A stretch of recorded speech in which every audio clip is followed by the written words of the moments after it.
Kyle Finnegan heads to the Washington Nationals, and tonight we get into the St. Louis Cardinals 2025 season preview. That and more ahead tonight here at The Upside.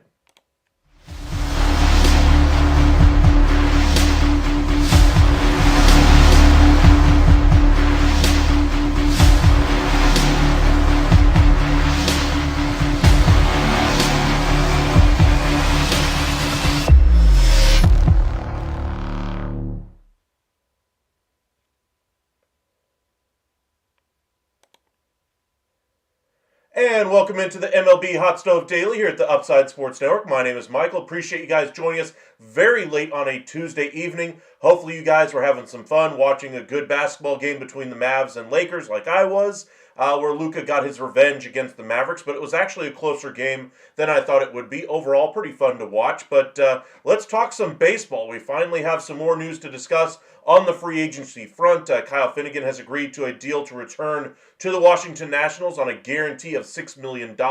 Does have some incentives in the deal, but this kind of wraps up the free agent closer market. There's a couple of guys that are still out there, older veteran guys like Craig Kimbrell, among other guys that are still out there, but nobody that I would say is a difference maker at this point in the offseason. Looking at the teams that we're still looking for some closer help even at the moment. Looking at the Texas Rangers, looking at some of the other clubs like the pretty much anybody really that could use some bullpen help. Texas to me is the one team that really needs to solidify that closer role, and nobody's really seized the job yet. So I wonder if Texas already has in mind what they're going to do with that bullpen. It seems to me that they have a plan in mind, but they're not sharing it with the class. We'll have to see if they turn around their thought process there. Welcome in, Mark, Holly, Ethan, Ocean View. Appreciate you joining us once again. Hank, you came to chat baseball and chew bubblegum, and you're all out of bubblegum. Well, good news for you. We're here to discuss a little bit of baseball this evening. Ethan, Kimbrell to Texas at this point. Honestly, I don't think that would move the needle enough for Texas to be willing to do it. I think that it would have to be a bigger type of a closer for them to make this type of a move. They could go, of course, the trade route and bring in Robert Suarez. That might be the last one out there for them as well. Do I remember Hank Blaylock? Yes, I do. Hammer and Hank, he was a pretty darn good player. He was, to me, over the last, 30 years, probably one of the top 2 or 3 third basemen Texas has had. Of course, in that time span, there's only really been 2 or 3 really good ones. But to me, he's probably number 2 behind Beltre for the Rangers at that position there. Was Hank's homie, for goodness sakes. Let's see here. Yep, my son played for his dad's travel ball team. Okay, cool. No matter what, there's always an Upside Sports Network. Thank you, Hank. Appreciate you. All right. So there's not too much baseball news to get into other than spring training, just trying to get people healthy and to stay healthy. Jay Bukowskis, I believe is how you pronounce the name, is out for the year after having an injury there as well. Not that he was going to have a huge impact on the 2025 season, but the key thing for spring training is just to get your team healthy and healthy at the right time. So once you get to opening day, you want to make sure you have your full roster, your full competent players available to you. You don't really worry about performance this early in spring training. That's why Kumar Rocker got lit up for 4 runs in 1 inning of work today. It's not necessarily about performance on the field yet for him. As you get closer to opening day, I'm sure the results will matter a little bit more. But it's more about getting him loose, making sure he's able to throw, making sure he gets up and down without getting hurt, making sure he can handle the, getting built up in spring training and then going from there. Remember, Kumar Rocker really hasn't thrown very many innings in his minor league career, and they're going to be very careful with him, pretty much with kid gloves for the first couple months of the year. I would not be surprised to see him take basically a month off in the beginning of the year, not to kind of keep his arm cool or anything like that, but just to kind of keep the stress off his arm. So, for instance, have him throw at AAA maybe once every week, once every 2 weeks, somewhere in there. Maybe have him throw a couple of bullpens in between there, and then build up his innings as the year goes along, and then use those bullets at the major league level when you need a starting pitcher. I wonder if that's the way they'll utilize a guy like Kumar Rocker, because remember, this is a guy that hasn't thrown, 110, 120 innings, but once in his career, and it's been a while since he's really done that. Ethan, Young should be better than Hank Blaylock, there we go.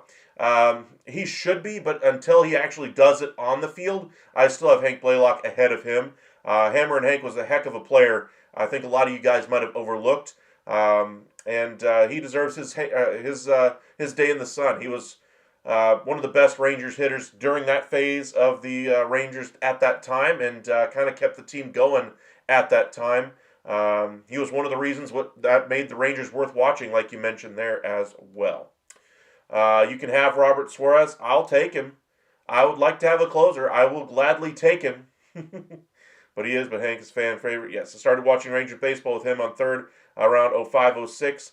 I started watching the Rangers, let's see. I moved to Texas in 98. I probably started watching the Rangers quite a bit at that time. I'd watched them a little bit before then, but I would say probably 97 would be the beginning of my Rangers knowledge, at least from when I was a fan. And then, of course, as I got older, I learned more about their history, watched some older games, looked up some older players and that kind of a thing. But, those teams in the late 90s were really good, but always ran into the buzzsaw that was the New York Yankees. They really had no pitching. I say no pitching. They had decent pitching, but they were not a pitching team. They were a team led by that offense, and when they didn't have that offense, that pitching wasn't good enough to hold up in October, and that's why they got bounced in the postseason so easily by the New York Yankees. Those teams really deserved a little bit better remembrance anyway from across Major League Baseball. We're talking Juan Gonzalez, Rafael Palmeiro, Ruben Sierra, Pudge Rodriguez, those types of players that really kind of meant what Texas baseball was when I was a kid. Rusty Greer, Frank Catalanato, and then as you got a little bit early into the early 2000s, you get Alex Rodriguez, Kevin Mench, Lance Nix, Royce Clayton into the 90s anyway, Mark McLemore, Andres Galarraga for a year, David Segui, Lee Stevens, just going down my Rangers history anyway. But there's a lot of good baseball, and Hank Blaylock certainly deserves his flowers. We were losers, but low to the ridiculous degree. I get it. I mean, the Rangers weren't a good team in the mid-2000s. When A-Rod was towards the end of his tenure with the Texas Rangers, he was fairly accurate when he said that the team wasn't very good around him, and it wasn't. Mark Teixeira was a young player at that time that kind of was just beginning to get his feet wet and become a real force offensively. And lo and behold, he was the piece that ultimately allowed us to get to a World Series type of team. A team that had some homegrown pitching on it, that had some good offense with it, and just the right mix, the right manager. Everything worked just right to get you to the World Series. And then ultimately, the year I think they should have won was against the St. Louis Cardinals, but of course playing Nelson Cruz too shallow. Ball goes over his head, and the rest is history from there. Ethan A-Rod was the reason I started watching baseball in 2001. He certainly was electric. He was quite a player to watch at that time. I do remember that. All right. Not too much baseball news to get into, so I want to get into the St. Louis Cardinals preview video as quickly as we can tomorrow. We're doing a little bit different kind of format tomorrow. We're going to try to do a couple of different teams tomorrow because as we get closer to opening day, I have come up with a few more ideas as far as some videos that I want to get into, some topics that I want to discuss with you guys, and I want to get these preview videos done first. So I still want to give each team their due, give them their full, give every bit of information that we can on them, and be as thorough as we can. But I do want to get to some other information before we get to the beginning of the season. And then, of course, we're going to get some trade videos as well. Welcome in, Heel. Welcome in, Larry Stevens. What is it going to take for the Twins to win the AL Central? A great year from Pablo Lopez and the rest of that pitching staff. A career year from Carlos Correa. A healthy season from Byron Buxton. And the rest of the division having ups and downs. Could it happen? Sure. Do pigs fly? Probably not. I like the Twins. They're my second favorite team and always have been, always will be. I was originally born in South Dakota, so my first favorite team was the Minnesota Twins, so they'll always have a place in my heart. But I can see the writing on the wall for this season. I see a lot of the Twins podcasts out there trying to say, hey, the Twins aren't a bad team. If you look at, even if they took the team as currently constructed, this is a team that still should be competitive in 2025. Competitive is a long way away from being a wild card team. Competitive is a long way away from being a division crown. That's kind of where I'm thinking the fan base has kind of gotten off track here. Sure, you want to be optimistic for the start of the season. Sure, they could get off to a great start. Their pitching should be pretty good in that rotation. They do have a good bullpen. Do they have enough offense? I don't think so. And their inability to add payroll really hurt them to kind of keep pace with the rest of the teams in that division. Royals got better. Guardians got better. Tigers got better. Even the White Sox, who are behind them anyway, also got better. Meanwhile, the Twins kind of treaded water. And this is the second offseason in a row where they've either gotten worse or they've at least stayed the same. And this does not bode well for the Twins' future. And I think there needs to be a healthy dose of skepticism among that Twins faithful. I get it. You want to have optimism going into the 25 season, but let's be realistic. This is not a team that's expected to win the division. This is not a team that's expected to win a wild card spot. Competitive, sure. Maybe they're in the wild card hunt around the All-Star break. Maybe around the trade deadline, they're still competitive enough to where they don't sell off some of the pieces that they should be selling off and going into a rebuild phase right now. The division is starting to pass them by. Now's the time to go ahead and utilize the assets that you have to recoup some real assets in return. Pablo Lopez should not be on this roster by the end of the season, and if he is, he should certainly be traded in the offseason. This is not a Minnesota Twins team that's going to be adding $100 million in payroll to solve some of the holes that they have on their offensive side of the ball. So that's where I really see the Twins right now. Could they do better? Sure, but I don't see it as overly likely in any scenario there. Larry, why don't the Yankees try and trade for the Texas third baseman Josh Smith? He's young and cheap right now. The Rangers have a new third baseman, so they should try to make that trade. I would love to do something like that if I'm Texas, but what exactly is New York going to give Texas in return for Josh Smith? Remember, Texas is looking for bullpen help. You're going to give up Luke Weaver? You're going to give up Devin Williams? You're going to give up one of your starting pitchers? You're going to give up an outfielder? A guy like Trent Grisham doesn't exactly move the needle. He's kind of already what Leody Taveras is for the Texas Rangers. So in order for the Yankees to get Josh Smith, you have to give up some prospects, give up some capital in return. And Texas isn't necessarily looking to sell pieces right now. They're looking to use Josh Smith primarily as a platoon option at first base and in the outfield should they have some injury issues out there as well. Primarily at third base, that is Josh Young's position. He will play there every single day. That's been the plan the last 2 years, and that's what will be the plan going into this year once again. Lewis needs to stay healthy. I'll agree with you there. Larry, I've been saying this for years at this point, but it looks like he's the next second baseman, right? I don't think Josh Smith is the next second baseman. I think that's a guy in the minor leagues right now. But the Texas Rangers do have a glut of middle infield types. We're talking Jonathan Ornelas.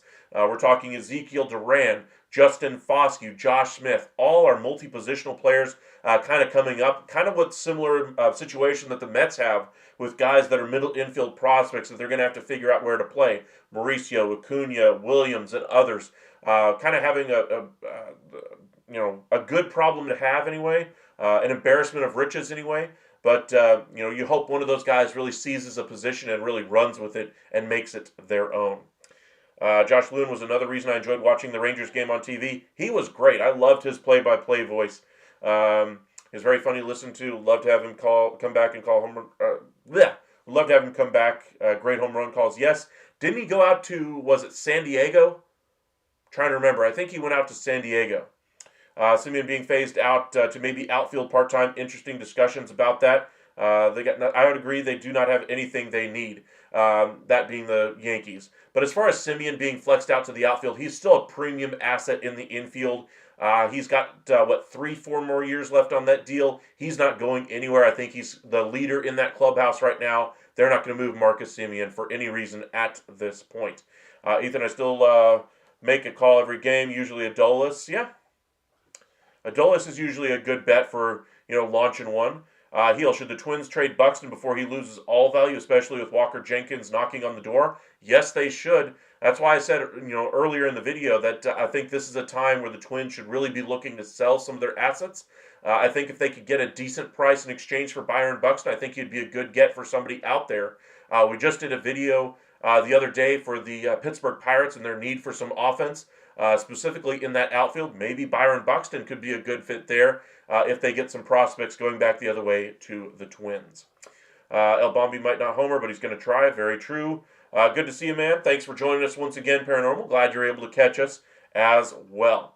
All right, let's get into the 2025 season preview for the St. Louis Cardinals. So without further ado, let's get going.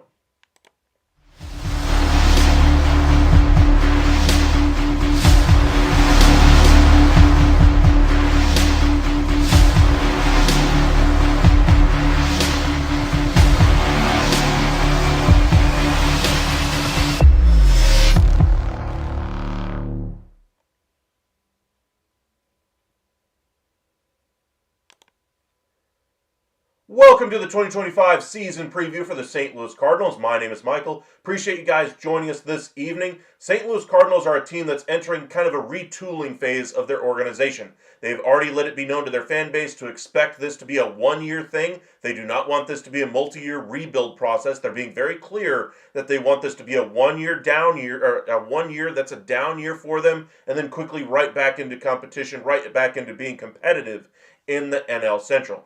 Even with that stance going into the year, I still think the Cardinals have a good chance to finish above 75 wins this year. Usually for retooling, rebuilding teams, that's not the case. So hopefully the Cardinals, who have a ton of assets at their disposal, can figure out what they need long term. This year, it's going to be all about figuring what fits long term for this Cardinals team. And let's go ahead and get into their roster here.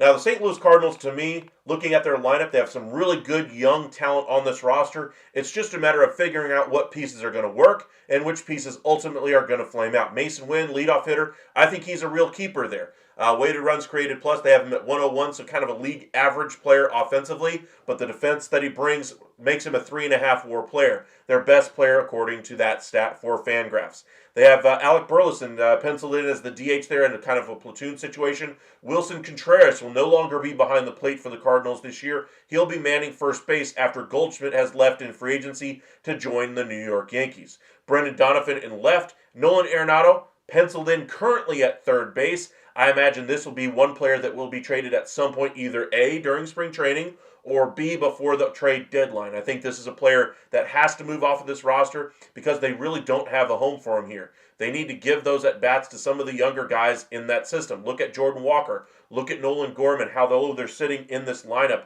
Right here, they have Walker at 7 and Gorman at 8. I want to see one of those two guys in that 5-6 role. That's where I want to see those guys to be able to give them the most chances to succeed in that lineup, and having a veteran, presence in that lineup like Nolan Arenado might be useful, but at his salary and commanding as many at-bats as he's going to take, there's no reason for the Cardinals to try to retain him, and it's been well known that he's been looking to be traded the entirety of this offseason. We'll see if he expands that no-trade list or to teams that he might be willing to move to, or at least change some of the teams there. But as of right now, he is very firm in where he does and does not want to be traded. Looking at the rest of this lineup, Nootbaar in center, Walker in right, Gorman at second, and Herrera at catcher. Overall, I think this lineup is pretty solid. A lot of good young talent here. You'll notice they only have, two guys over 30 years old. One being Wilson Contreras, who is signed long-term. No positive trade value. You're going to have him in your lineup.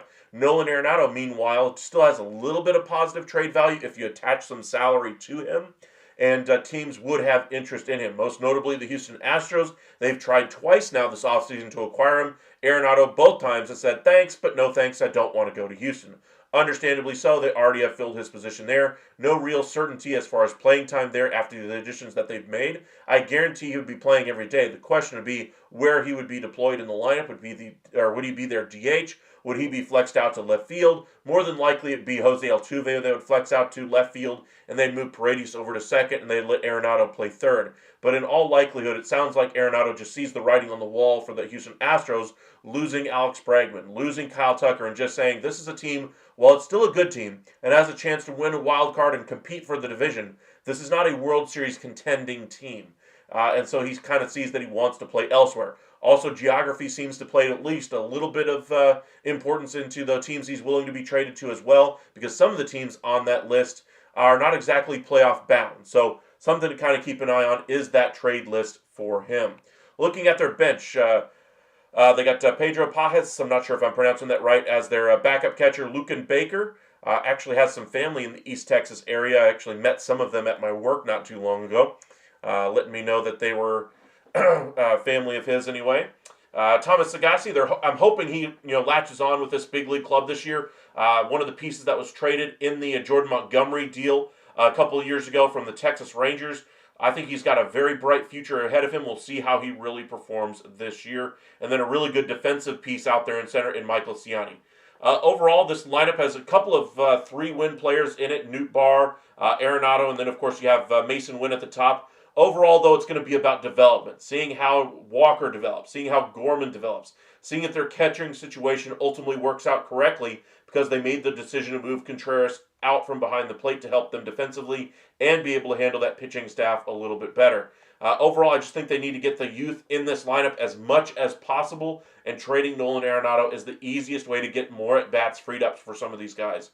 So we'll have to see how the rest of this spring training season goes. Looking at their rotation, projected to have a 5-man rotation, and it's a pretty decent rotation. A lot of veterans here. Sonny Gray, there was rumors about him being available in trade this offseason, but the club was deferential to Sonny Gray. They asked Sonny Gray, hey, are you wanting to be traded since we're going with more of a youth movement this year? And they kind of took him at his word, and he said, nope, I don't want to be traded, and so they didn't really entertain too many trade offers for him. Understandably, he's got a big contract as well, hitting 35 years old, but he's still very effective. But that money on that contract still is a little bit leery for other teams to acquire. At the trade deadline, I'm sure we'll hear Sonny Gray's name bandied about quite a bit as far as one of the guys with some control that could be available at the deadline. Eric Fetty already has his name bandied about this over the last week anyway.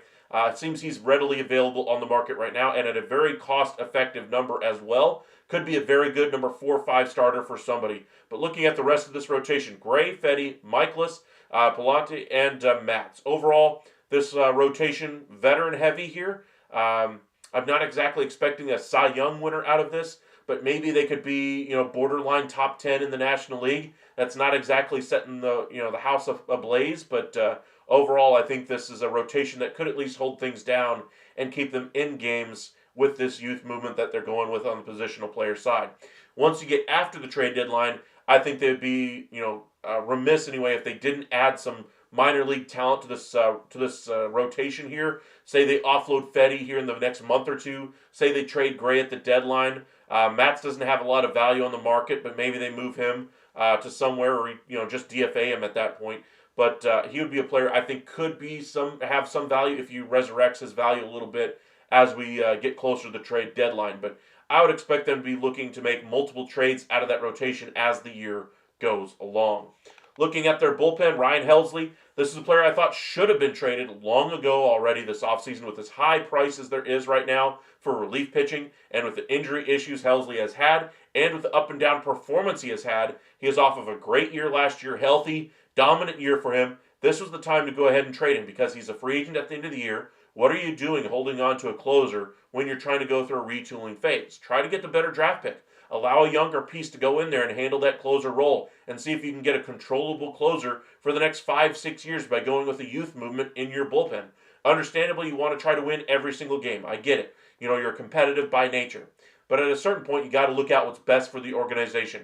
Do you guys think having Ryan Helsley, who does have injury issues in his past and poor performance in his past, is best being traded in the offseason when he's off of one of his best seasons and is fully healthy going into the final year of his contract? Or do you trade him with only a couple of months left in his current deal and then try to maximize his value at that point, hoping he's still healthy, A, and B, hoping he's just as effective, if not better, than what he was last year? And with having only a couple of months of him on your roster, what kind of return are you going to get at the trade deadline that you will ultimately miss out on by not trading him in the offseason? Kind of take all those things into account here with Ryan Helsley, and that tells you kind of where my thought process is here as far as why they should have already moved Ryan Helsley.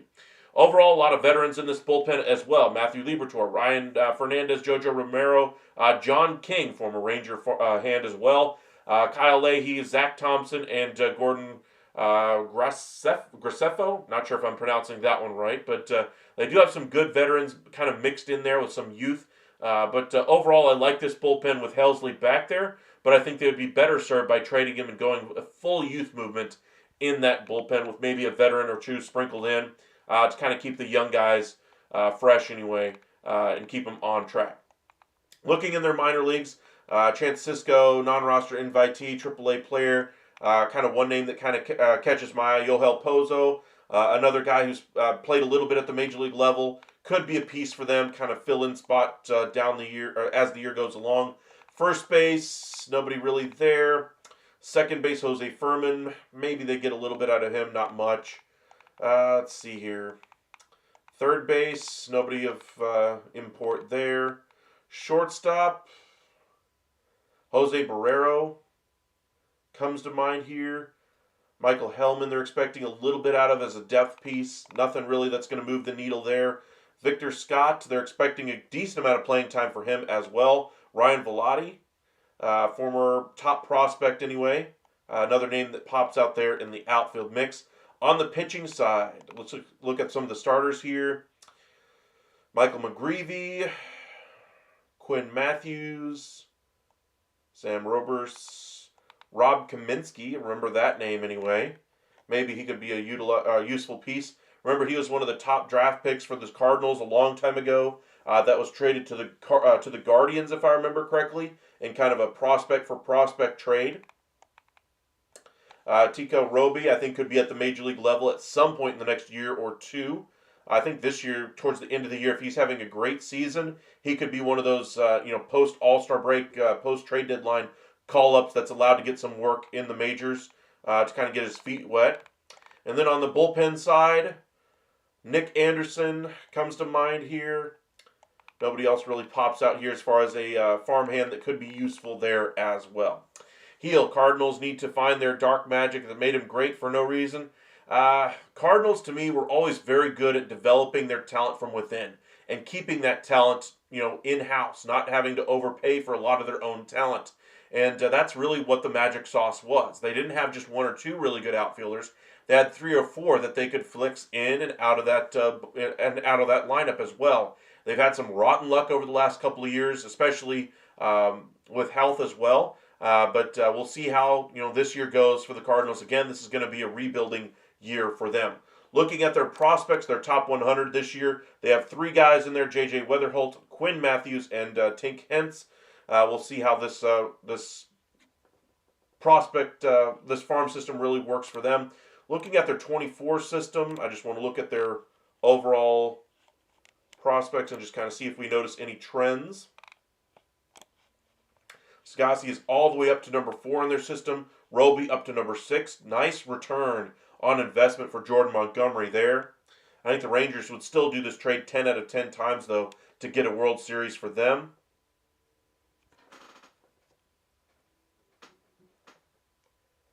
You're saying AD is expected to miss the rest of the season? I don't see that one, Brady. We'll check on that one here in just a moment. Let's see here. A lot of 20-year-old prospects, so they just got a lot of guys that are going to age out of their system here in the next few years, which tells you they really need to clear up that major league roster and figure out what pieces are there to keep, and then figure out which of these players they need to give opportunity to late in the year and see which pieces of those they want to keep, and then go into free agency next year and figure out which holes they need to plug with those free agent dollars. All right, let's look at their payroll for next season as well. Last year they were at 183 anyway. This year they're going to have about a $40 million drop in payroll. Looking at their future commitments, their biggest one, of course, Nolan Arenado. 32 this year, 27 next, 15 the year after that. AAV of about 30 mil. Again, I would really try to get off of that deal, the quicker the better, and try not to retain too much of that future salary. So, for instance, if you're going to trade him and retain some of the salary, say if you're trading him to the Yankees, for instance, say you want to eat $30 million of the deal to get a really nice prospect package back from New York, I would only eat the contract for this season. That way I'm not eating into the free agent dollars in 26 or 27. That'd be one way to do it there. Sonny Gray, another piece that you could try to trade away to save yourself even more money there. Then you get some guys that are going to be heading towards free agency after that. Fetty, Matz, and Michaelis as well. On the players eligible for arbitration, we talked about Ryan Helsley entering the final year of his deal, and then you get your pre-arb players there. Looking at their overall payroll, looking around 163 for a luxury tax payroll. That payroll number drops quite a bit next year. Expect that number to drop to about 110, 120 after arbitration is done.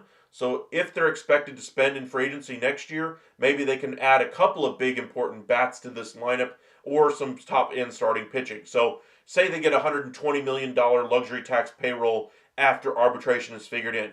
You add, say, a $30 million player, that gets you up to 150. You add another $20 million player, gets you up to 170. Add another $20 million player, gets you up to 190. And then you're competing with the rest of the teams at the top of the division in the NL Central for the NL Central crown there. Let's head over to X. I just want to check and see if the the notification you gave us there is accurate. I do not see that one, Brady. I'm just going to verify it for us. In case you guys don't see it, the chat, Brady is saying that Anthony Davis is expected to miss the rest of the season per Shams. I do not see any tweets from Shams. So I'll go ahead and put that in the, we'll wait and see if that actually happens. But right now I don't see that happening yet. It very well could be something that happens. But right now we're going to get an update on his health on March the 6th. That's when we will get the update there on him.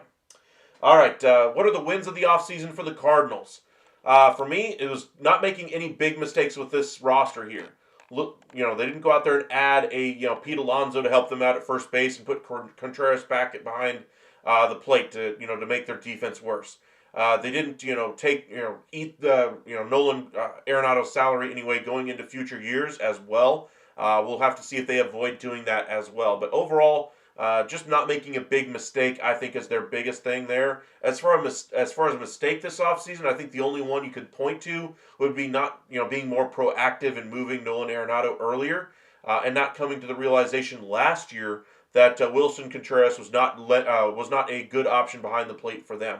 They made it work last year, but this year they kind of realized, nope, he's no longer our best option behind the plate. We're going to have an opening at first base. Let's go ahead and just flex him over there and just deal with it, and hopefully his bat will be a useful one over there at first base for them. So we'll have to see how this year goes. But to me, no real mistakes, no real big wins this offseason either. That's kind of the case for the Cardinals right now, is that this is a team that's trying to figure out what pieces they have that will work for the long term more than anything else.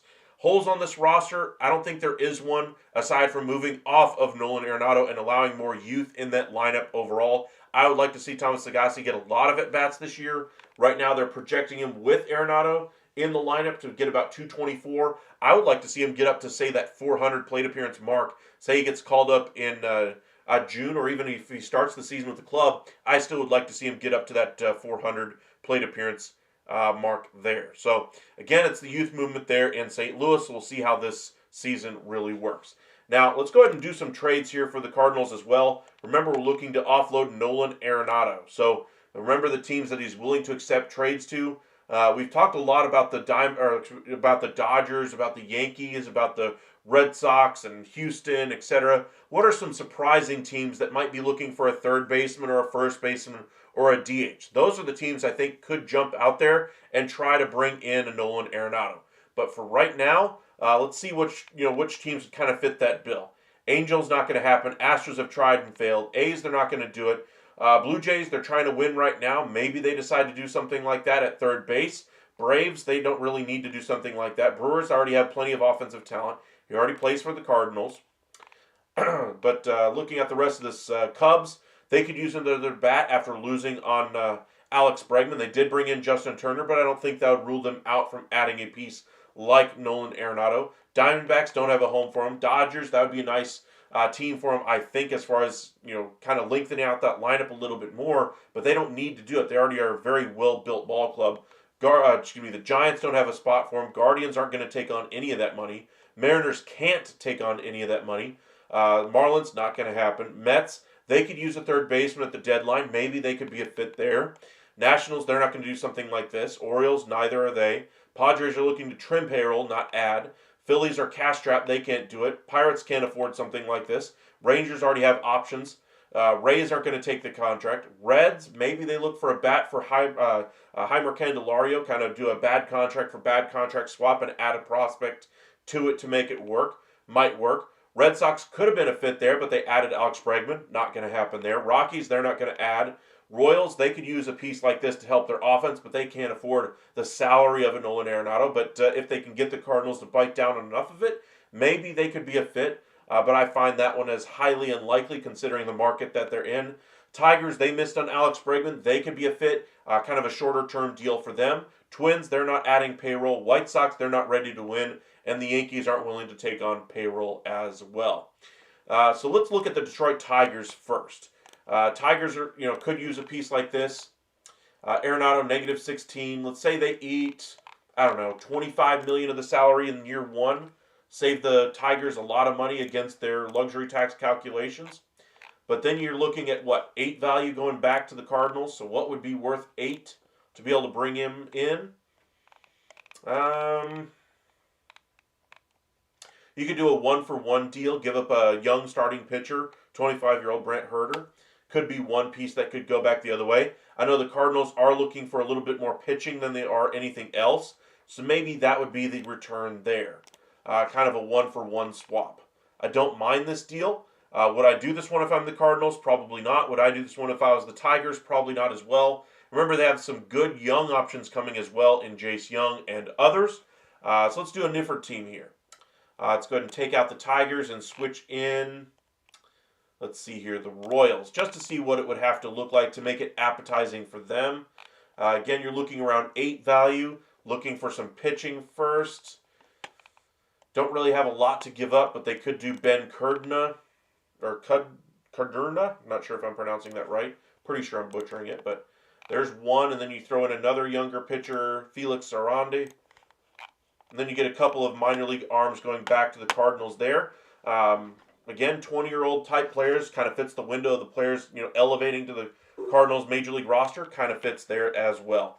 Not a bad deal, but again, not really the deal I think is going to happen here.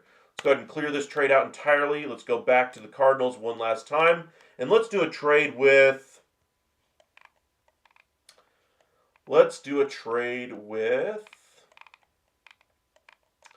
the Yankees. And this is where it's going to get interesting. So remember, the Yankees are right up, and I mean right up against that luxury tax threshold. They don't want to go over it. So, say you're the Cardinals. You understand that his value against the luxury tax is about $30 million. So say you eat roughly $30 million for him to go to the Yankees, right? You're going to have to get a pretty nice package back in return for him. That means your value is around 13 and change. With that much money being eaten, basically the entirety of that 25 contract.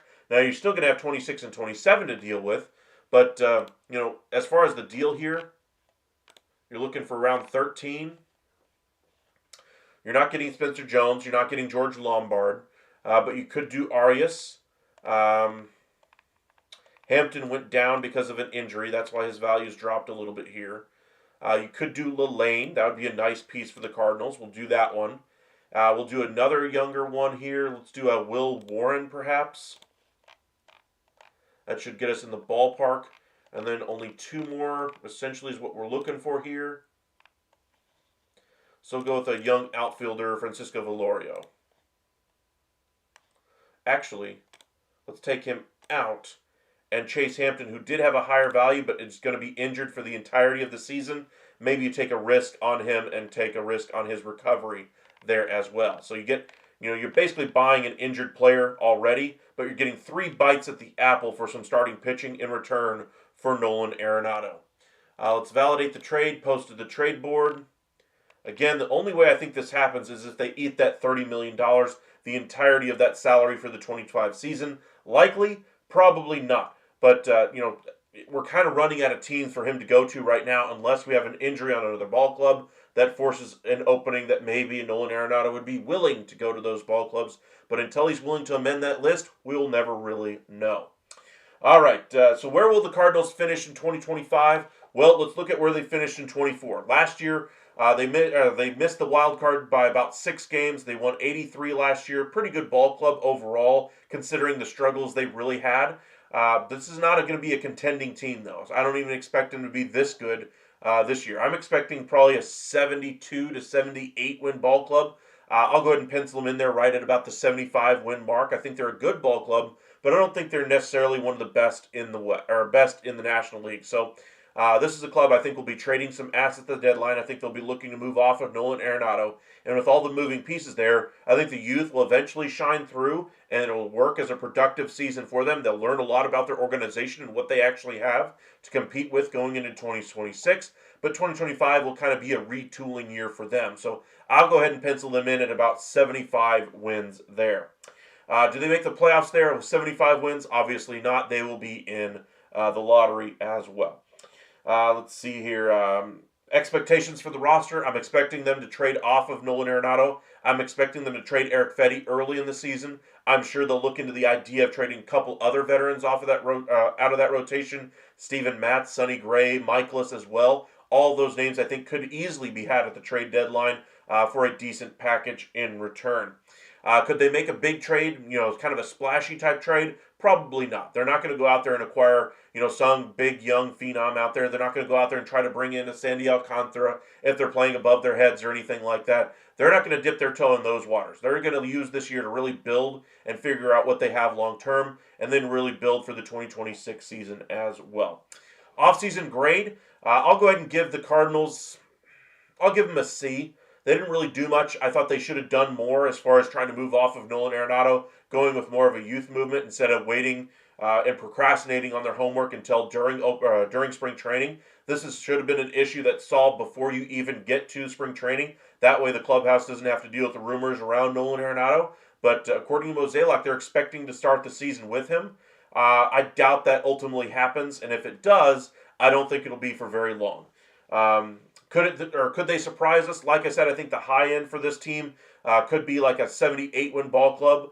We could have a lot of growth from a lot of those young position players. Maybe Jordan Walker really established himself as an offensive force on the MLB level rather than just in the minor leagues. Same thing goes for Nolan Gorman as well. I think this is a team that's really going to be predicated on how good that offense really does with those young pieces there, and we'll see how the rest of this lineup does.